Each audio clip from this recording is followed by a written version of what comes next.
Hey everyone, and welcome back to the Patriot Party, where truth, transparency, and constitutional principles come before politics. The Patriot Party movement is focused on re-empowering we the people, restoring accountability, and putting America first through honest conversations and real solutions. Today's conversation cuts across fraud, psychology, technology, and personal responsibility. And while protecting the American people doesn't start in Washington, it starts at home.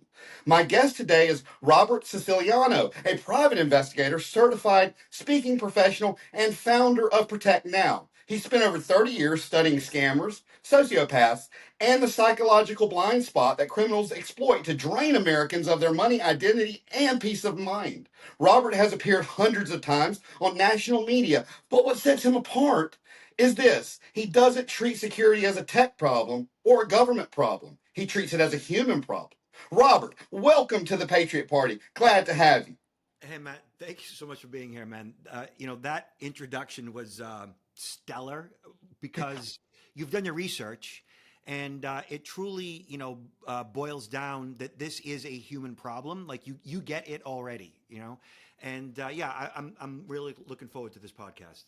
Absolutely, absolutely. So I'm going to start out with a little bit of a warm-up question. You spent decades dealing directly with fraudsters, scammers, and criminal psychology. From your experience, what is the most common mistake everyday Americans make that leaves them vulnerable to scams, regardless of age, income, or your ideology? Yeah, that begins with that first mistake is what I call the human blind spot. Okay. The human blind spot is the psychological instinct to trust what is familiar to us. It's what I consider a cognitive gap where biological trust overrides digital suspicion. It leaves the door wide open for all forms of fraud. We trust by default. That's what we do. Human beings are born as what is considered an interdependent species, which means we depend upon each other for our survival.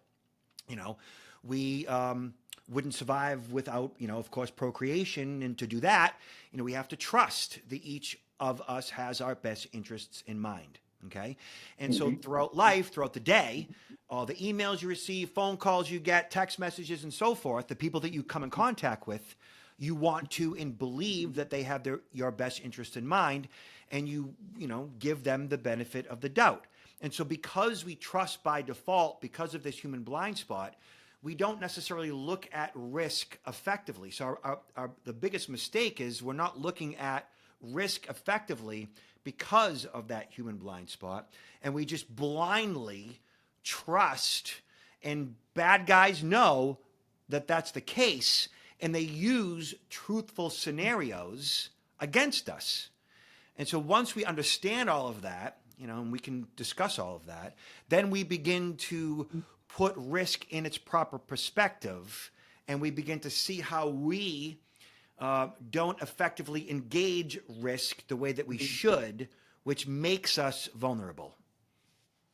And you said so much, and I'm sitting here, I'm shaking my head because literally I'm going through this scammer thing real time. I've been dealing with it for months, and now it's in Facebook legal with our legal department. It's cost me hundreds of thousands of dollars.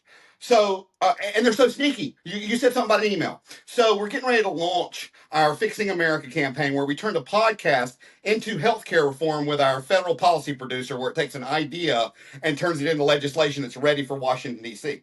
Then we have a pipeline with our D.C. location, where we have a policy advocate, policy expert, constitutional lawyer, and legal expert. And he educates the politicians on the legislation that we produce. And we're scaling that up to provide it to all people with our, as an education tool too, for the Civic Institute or the American Institute for Civic Leadership. Anyway, we're working with a great nonprofit.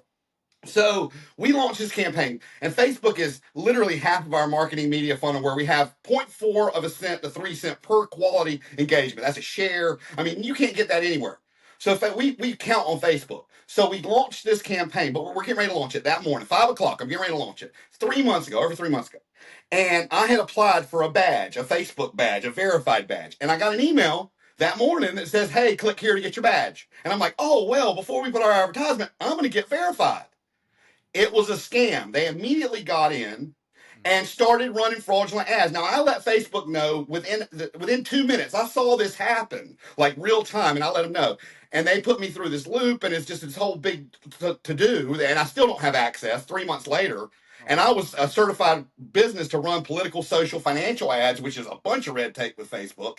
And it's because of a fraudster and the click of a button. How easy it was, but I didn't know. Well, you should go click up there because it has a little Facebook emblem and see where the address is coming from. I'm just doing things fast. And these scammers, they prey on that kind of stuff. yeah, they know what they're doing. This is what they do. So, you know, cybersecurity as we know it is only 15, 20 years old at most, Smartphones are what, maybe 20 years old at best. Like all this technology that at our fingertips is all relatively new to us as humans. And the bad guys, the predators, the bad actors out there, they understand all of this stuff equally, if not much more effectively than most of us do. And their entire motivation, of course, is deception. It's important to understand that, and I've done this research and people can look it up for themselves, that 97% of all the people that you meet in the course of your life, 97% essentially are worthy of your trust. What that means is the majority, 97%, are good in their heart. They generally mean no harm, that while occasionally they may lie and they may deceive and they may hurt or harm occasionally, that's not their overall intention, right? So 97% of the world's population you can trust. But about 3%, and sometimes even more, of the world's population, the medical community calls them, sociopaths and psychopaths, right? They are the hardcore narcissists that truly do not experience empathy, sympathy, guilt, remorse, that they truly have no shame, okay? And they make a lot of noise. And they're the ones that look at you and I and all the various processes that we engage in on a regular basis and how to get us emotionally. And they use all of that against us. And when you come from the standpoint of it can't happen to me, that it only happens to other people, that law enforcement is there to protect me, that my government will protect me, when we look at it from that point of view and we don't see that 3% are constantly on the job, they're working 24/7, 365, they're organized, they treat crime as a profession, that this is for many of them a 9-to-5 job, literally, that it's just a matter of time until they get you.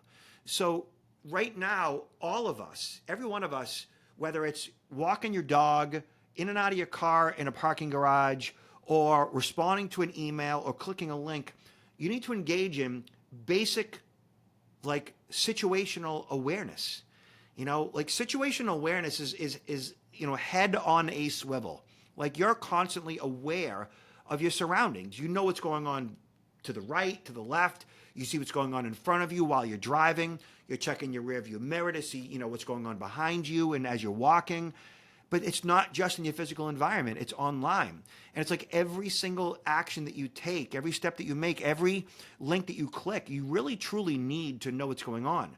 And I'm not saying this because you need to be paranoid, because paranoia is effectively a mental health dis-ease. Security is not paranoia. Security is taking control, whereas paranoia is out of control.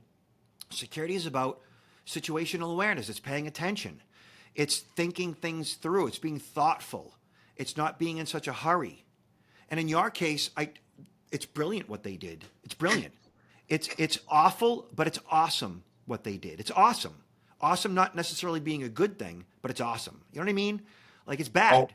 But No, I know. I get hit. When I was running ads, they would have because you have to post to run those ads, you got to post your contact stuff. So constantly scammers would hit me with copyright violation or this or that. And we design everything. I got a question for you though. You're talking about the human blind spot and what these scammers and stuff, how they used it emotionally and all that. How similar are these tactics to the persuasion methods we see in politics and media?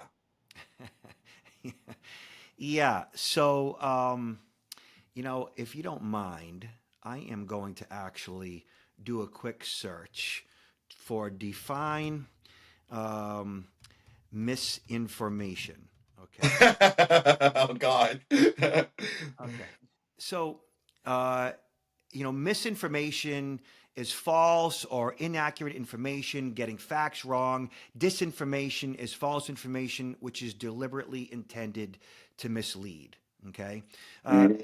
Joseph Stalin, old school Russian communism, created the Disinformatsia agency.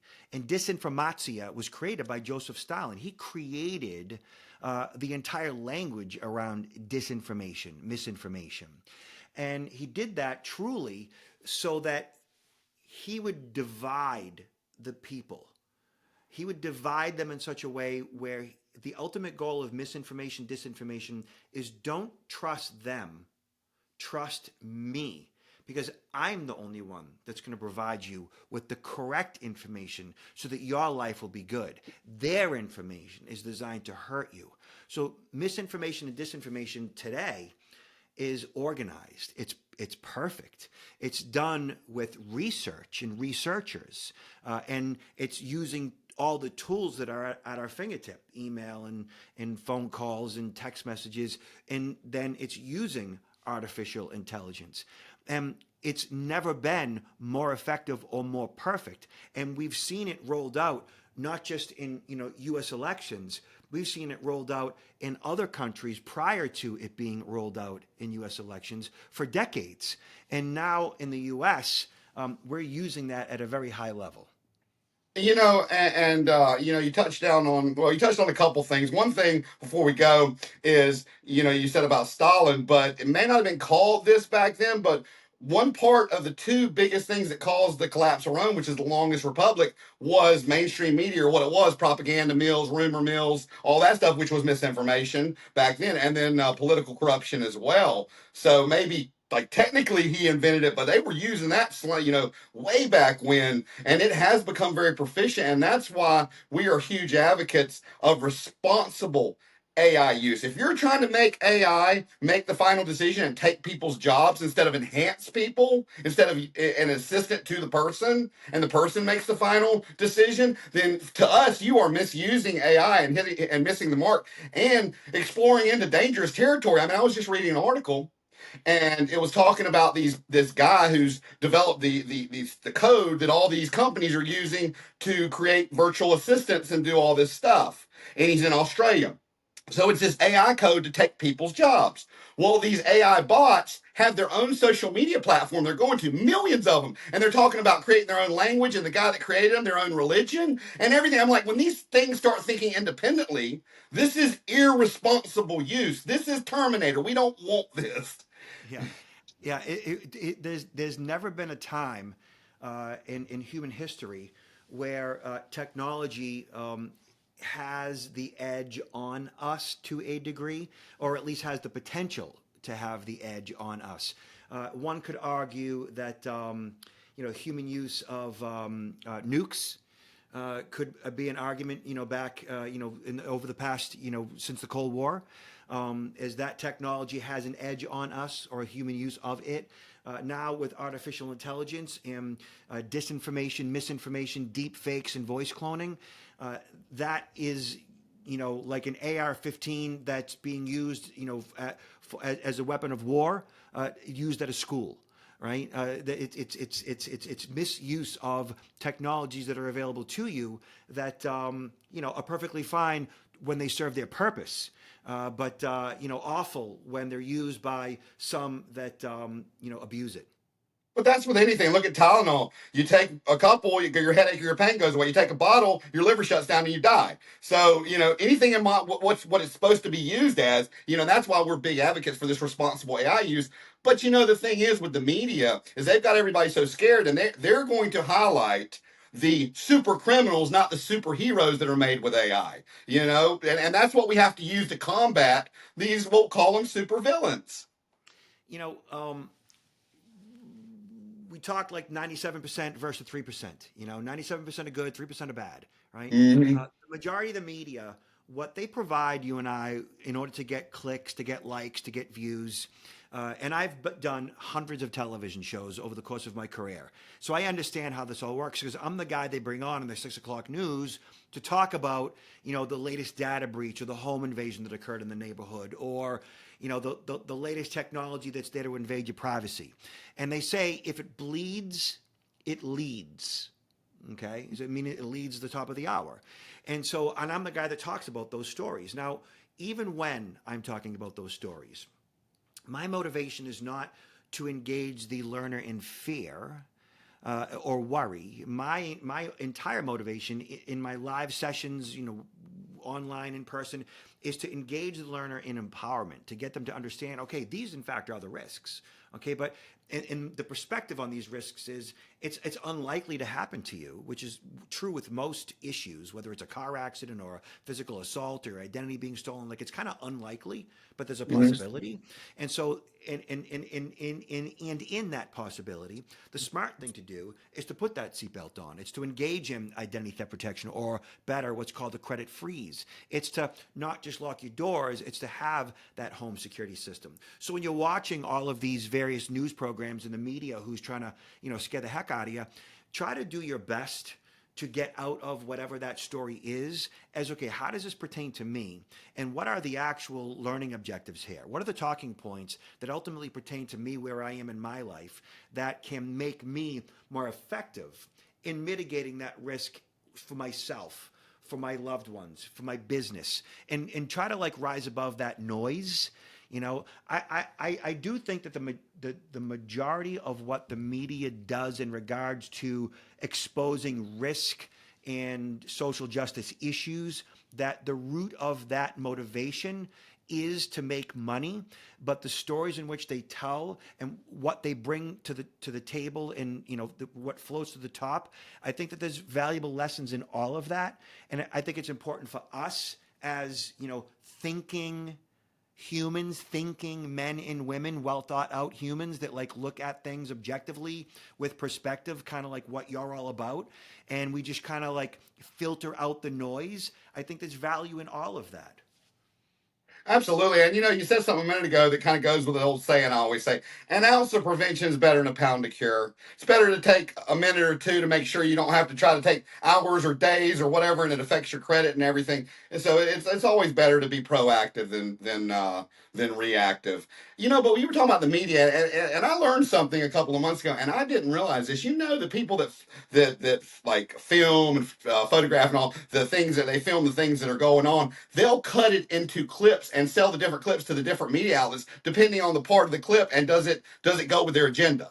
So they'll take a clip and sell one part that goes with one media to their agenda and another to their agenda. And I'm like, man, just give us the freaking facts. Yeah, well, certainly there's a tremendous amount of propaganda. There's always has been. You can, start with the Russian communist government for that, and that's just part of influence. Influence has been going. Look at, I'm not going to get religious here, but the Bible is about influence. There's influence there. It's designed to, religion in general, and people can argue this all day long. There's a certain amount of it's designed to create a certain amount of order with humans. It's designed to keep people in check to a certain degree. It's designed to give them some guidance as to how to live, how to behave, how to process the world around them. And and religion has been relatively successful in its endeavor to do that. Books like the Bible and the Quran and so forth, that's the teachings is just that, teaching you how to process the world around you, teaching you how to live, and teaching you how to behave, teaching you what's right, teaching you what's wrong. That's all good and well, and people buy into that for obvious reasons, and that's fine. Nothing wrong with that. And all of that, like the media, is all there is an objective there, and it's important for us to disseminate what that objective is objectively, and to determine what works for us or doesn't, what makes sense or doesn't, what is ridiculous and isn't. And so as thoughtful humans, which I find in the course of my existence that most people aren't really all that well thought out, unfortunately. Most people are more reactive in life than they are proactive. Most people are more emotionally reactive to situations or life in general than they are proactive of thinking things through and making healthy decisions. And I think that negatively affects their trajectory in life and ultimately, who we vote for and because we don't really think things through. And that's where our education program comes in to start teaching kids in middle school and in high school how to think constitutionally. How to have civil discourse and debate without going into a cussing match or a screaming match. One side gets the living constitution version of a topic, the other side gets the originalist, and they debate the issues, starting with historical issues in middle school and going to hot topic issues in high school once they're trained. And they learn how to, at least at the end, see what resonates best with them and agree to disagree. We have lost that as a society when we have families that will not come together for Christmas and Thanksgiving because of who they voted for. We have lost the ability to agree to disagree with religion, to agree to disagree. We have lost that. People get so emotional. For me, religion is completely subjective. It is your personal relationship with whatever you got a relationship with, if you got a relationship with anything. But absolutely. I mean, I think by design the education system has structurally taken it out, and then by design the media and the way the politicians are, and you can't completely fault them because they're treated like rock stars, and that's why they never want to leave Washington, because they get to live like a rock star. So, I think by design, everything has designed the whole society, and we have to go back in and help realign everything, which is what's going to make a generational change. Yeah, and I think that realignment at some level needs to acknowledge trust, and who to trust, and based on factual information, right, versus disinformation. I think that part of like that breaking down is that convenient truths and so forth. All of that has just changed the conversation to like fact versus fiction, and a lot of that has is part of the reason why there's so much dissension, because when lies are being told and enforced as truths, uh, when there's no true right and wrong based on lies being told, how is anyone supposed to make a proper decision? And There's that's no why I think trust. we have to take that step back, and we have to start reinventing ourselves and the things we do with certain guardrails, truth, transparency. That's what all our software has built-in guardrails and data points and that's what we're using we're using data solutions to re-empower the people. So all the software has these different data points, truth, transparency. Anything we do, is going to be within those guardrails, and the technology is what helps keep us in those guardrails instead of letting it get muddied down with, over the years. Now we get the final say, obviously, but if you don't have something to keep you aligned, I don't care who you are or how you've been trained with whatever legal, emotions can bubble at the top, and you cannot think clearly when your mind is clouded with emotions. And that's a big reason too. I think we've come off the rails, but we got a good plan to get back on the rails. It's just going to take about 20 or 25 years. Yeah, and I don't mean to harp on this, but disinformation poses significant challenges even for your own organization, because with the democratic process, it erodes public trust in institutions and in media, of course, right? It leads to polarization, and that's where we're at. We're polarized, and apathy among citizens. It makes it difficult for us to engage in a meaningful civic life. And that truly is the root of it, okay?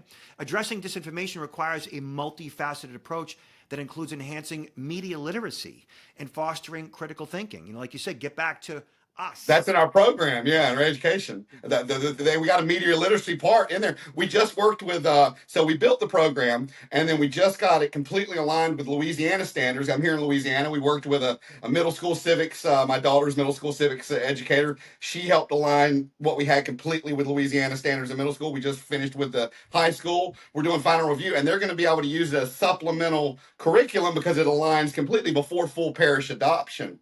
So yeah, we're super. We put in, not only did we put in that, but then with all their experience, what they thought it needed adding to. So we got media misinformation in the curriculum for high school and middle school. And I think that's where it starts. You know, we've got to prepare this next generation to do better. Yeah. Oh, that's an uphill battle that needs to be fought, due to the fact that I'm a girl dad, and right after the Super Bowl, my daughter sends out a text message with a photo of depicting something that occurred at the Super Bowl and in relation to the halftime show. And I immediately, I mean, she was emotionally moved by what she had read. And my first reaction was, okay, I got to Google this. I got to see it. Like, is that real or is that fake? Because I'm not going to just, spread that without understanding, the realities behind it. And of course, as I suspected, what she had provided, the family text, it had an air of truth to it, but it wasn't true. And I had to kind of sit back and say, okay, listen, as a digital citizen, you have a responsibility to make sure that what you provide others in regards to information, that you've effectively sourced it, that it is a form of truth, that even though it's a form of truth, it has to be true. And it wasn't. So that was a little bit of a lesson that I provided to her as gently and gingerly as you do with a 19, 20-year-old female who doesn't always take things the way it's being said. And, as a girl dad, you learn this Oh, stuff. I have a girl And dad, but I'm lucky. One of them's a tomboy, and the other one is she's a girly girl, but she trains 5 days a week to be an MMA fighter at 11 years old. Jiu-jitsu, boxing, wrestling, and getting ready to do Muay Thai. So I'm I'm lucky in that sense. But you get the yeah, I mean, mentor. I absolutely feel for you, and that's why part of phase one. Excuse me. Part of phase one that we're working on building right now, we're doing a streaming news channel called Truth Matters News, where it's going to stream on Roku, Samsung TV. We'll simulcast on all the social media networks, and all the reporting will be done through it'll be done through independent verified source. Nothing is going to be hearsay, and it's all through a constitutional lens. No party politics, no partisanship at all. Nothing, just fact-based news, and then things may be debated with constitutional lawyers and things of that sort. Yeah, yeah, excellent. Yeah, moving in the right direction. We got to move in that direction. We have to realign. If we're going to outlast Rome, we definitely got to realign. Have a realignment. Our founding fathers were so brilliant, but there's just some things that they couldn't see the way things were going to go. 200 or 300 years down the road. Yeah, and I don't know if they took in consideration, that humans don't necessarily care about the Constitution in which they're faced with, and they could just, say, I don't care any longer. I'm going to do whatever I want. That doesn't mean anything to me, and that they just, steamroll. But there's a root of that problem. If you think about it, a lot of people, you'll hear them say, well, the Constitution is a racist document anyway, or something like that, which is misinformation. If you look about the 2/3 or 3/5 or whatever clause it was, if you research it, it was actually an anti-slavery move to give less power to the southern states so they could slowly have more and the North could get rid of slavery. It was the first part of getting rid of slavery. No, it's not a racist movement or document. It says all men were created equal. It was the first document in history to say that. Mm, yeah. I mean, but that's why, because we have this misinformation, and it starts at an early age with media and education. Yeah, it is a sticky web we weave, and navigating that is not for the faint at heart. And congratulations to you for doing it. Well, thank you. And if we don't learn from our past, we're doomed to repeat it. So we just got to take and learn and look at hindsight's 20/20 and use it and base things on hey, okay, we got this right, but we veered off a little bit, so we need to do this to bring it back in alignment. But I've got a question for you. So many Americans feel overwhelmed by scams, technology, bureaucracy, and systems that seem stacked against them. Some argue that individual responsibility can only go so far when institutions are failing. Where do we draw the line between personal responsibility and institutional failure? At what point does telling people to be more vigilant risk letting powerful systems off the hook? So we should never let those powerful systems off the hook ever, no matter what. Being vigilant is a process that takes time. Being vigilant means, always engage in the process of vigilance. So it's like security itself. Security is 24/7, 365. Security is a journey. It's not a destination. It's not a place you ever arrive to. It's a constant work in progress, right? And that begins with personal responsibility. It begins with recognizing risk in your own personal life. It begins with the basics. Like, in every presentation that I do, I ask my audience, how many of you actually have a home security system? If I get 20% of the room to raise their hand, that's a lot, which means that 80% of consumers, citizens, don't have a home security system. 80%. That means that in general, like, they don't think that they need it, because it's law enforcement is there to protect me. My government's going to take care of me. Why do I need a home security system? And part of that same form of denial is they say, well, why would they break into my house to begin with anyways? So when it comes to security and taking personal responsibility, human beings, like, they truly don't actually look at risk effectively because they don't want to. They don't think that they need to, that it's not their job or responsibility. And so the vigilance that it might take to get institutions to do their part may not be, instilled in us to begin with, because we don't look at security effectively. Like, it truly, honestly does begin with us and recognizing risk. And so, like, when I ask my audience, like, why don't you have that home security system? I often get, well, we have insurance, as if the insurance is going to protect them.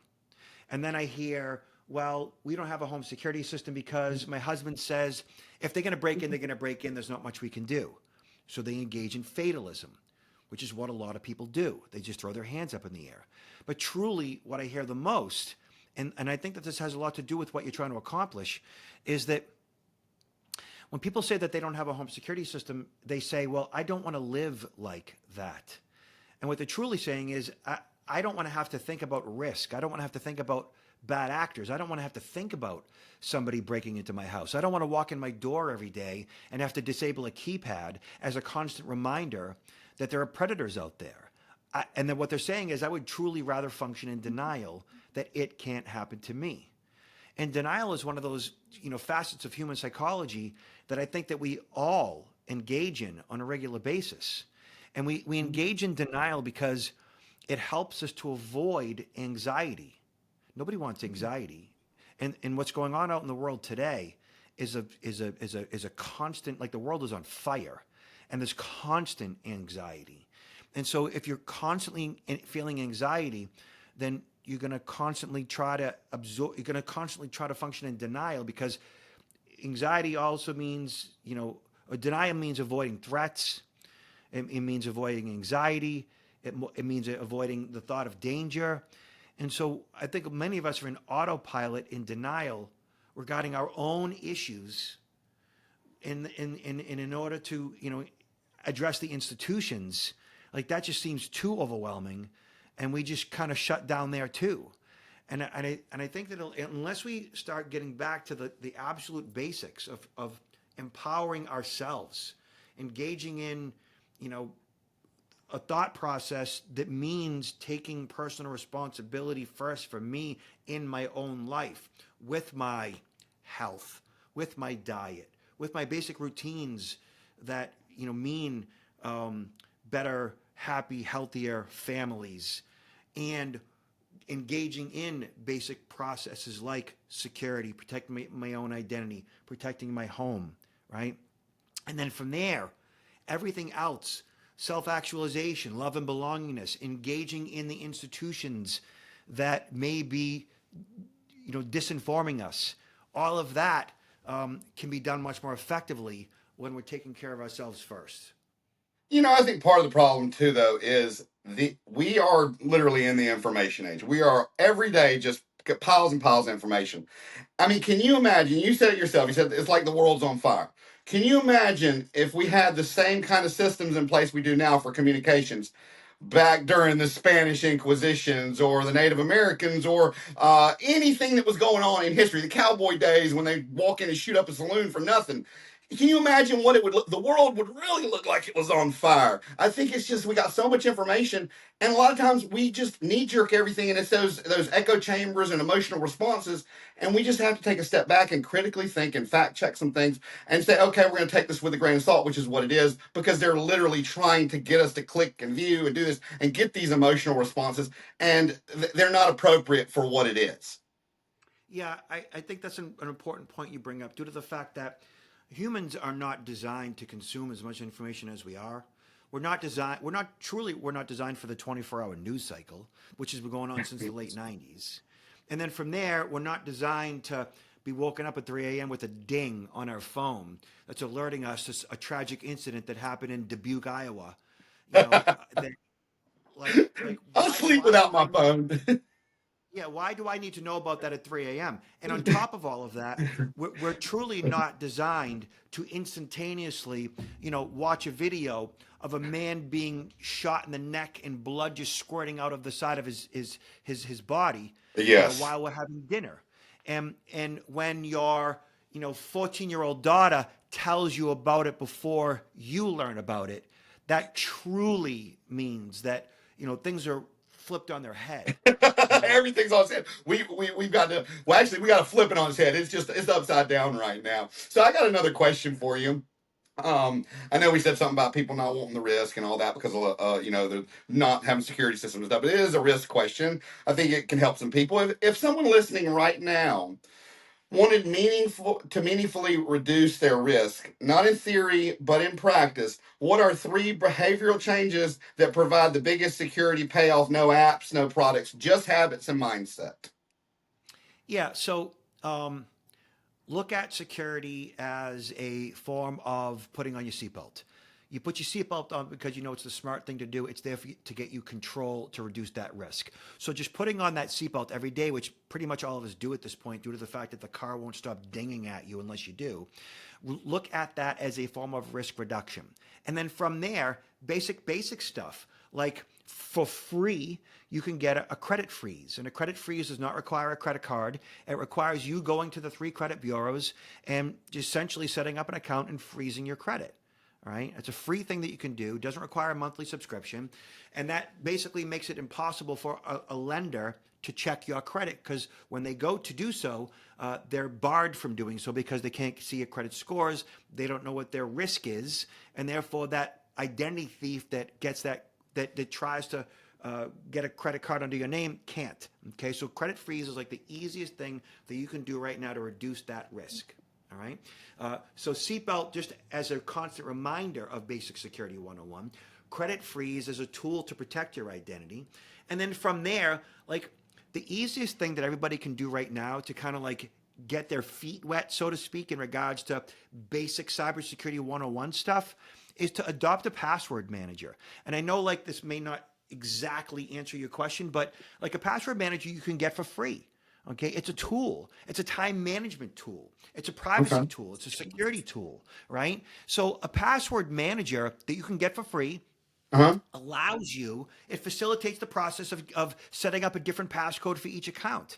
And it saves you time and ultimately like it makes you that much more secure. And I'll tell you straight up, like 90% of the population isn't using a password manager. And if you become that 10%, you're in the top 10%. That is become a harder target. And as a harder target, a hardened target, you make it difficult for the bad guys to choose you. There are 15 billion stolen passwords in the dark web.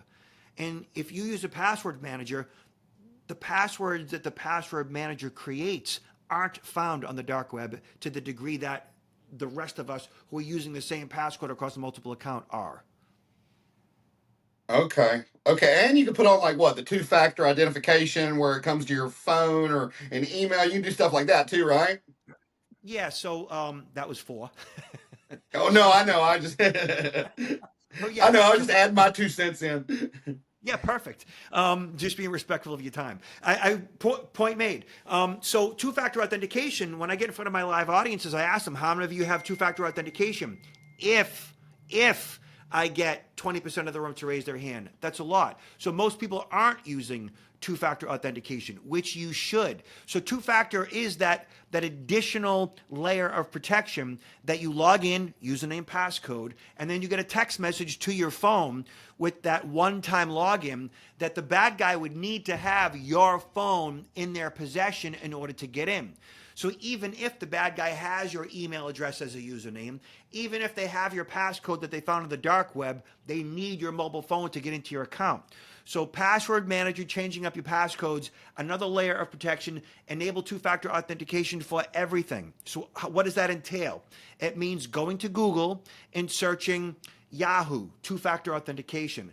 Amazon, two-factor authentication. eBay, two-factor authentication. And right there, you're going to find how to do it, how to set it up. And that from that point on, you again become a tougher target in the top 10%, becoming that harder target so the bad guys, they always have been, they are, and they always will go after somebody. Your job is to become that tougher target, that top 10%, so that when they decide to choose you, you make their job difficult, they move on to somebody else. Okay, and you may have already answered this, but I want to ask you before we close out. If you could leave Americans with one principle, one mental framework that would help them protect their assets, their families, and their independence in an increasingly deceptive world, what would it be? Yeah, I think that we need to look at security, we need to look at our lives a little bit differently. We need to become essentially what I call, and this is not just for security, it's to combat what's wrong in the world. You know, it's to combat disinformation. It's to combat others trying to manipulate us. Right? It's to combat the food industry that's trying to stuff harmful ingredients into our bodies. It's being much more thoughtful about pretty much every aspect of our lives. And this means to me, which is what I do, it's what I call the strategic human firewall. Right? We become a firewall for our own lives, not just for our information security, protect our privacy, to protect our physical being, but to protect ourselves from all of what we're inundated all day long. Become a firewall for that. It's a proactive governance mindset. It turns us from being passive, just taking it all in and allowing it to manipulate and take us over and to confuse us and again overwhelm us, right? To becoming an active like protection layer where you look at the world around you with a level of situational awareness. What is this trying to accomplish that's coming at me? The commercial I'm watching on TV, the news story that I'm consuming online or via the streaming media. What is this ad that's being projected towards me trying to get me to accomplish, and so forth? It goes from the strategic human firewall goes from pretty much I trust what I see, which is our default, right? To I verify what is this? What's its impact on my life? How is this going to affect me and my family? If we strategically position ourselves as a human firewall, all of us, we're all essentially taking personal responsibility for where we are in our lives. Not blaming, not hoping and wishing, but actually digging our heels in and doing something about it. And that just really reminds me. This is kind of off the cuff, but it just really reminds me how we're always talking about it with this movement. that, we're about solutions, be part of the solution, not the problem, and that's what that is. That's basically asking people, hey, let's be part of the solution. And I love it. I love it, Robert. Thank you for joining the Patriot Party and cutting through all the noise with clarity and practicality. To everyone listening, we'll include information about Robert's work in the episode description. As always, here at the Patriot Party, our goal is not to tell you what to think, but to help you think clearly, critically, and independently. Remember, America first, not America only, because we lead by example.